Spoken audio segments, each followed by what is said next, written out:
Guys, before we jump in, hit that subscribe button and trust me, you will want to catch all those simple YouTube hacks. Alright, let's talk about autoplay. You know when YouTube just keep playing the next video automatically. Yeah, sometimes it's helpful, but most of the time it's so annoying.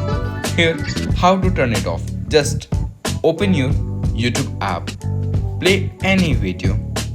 Like I'm clicking on this 20-year-old first YouTube video. Alright, so here we are. Tap on it. Now let's just stop this. Okay. Now you will see an option toggle at the top of the YouTube next section. This one helps to like stop the autoplay option in the video. Just turn it off and now video won't play automatically after the current one ends. Trust me, this small changes makes binge watching way more under control. No more random videos taking over your feed. And that's it guys. Quick, simple and done. If this helped, like the video and subscribe for more quick YouTube tips.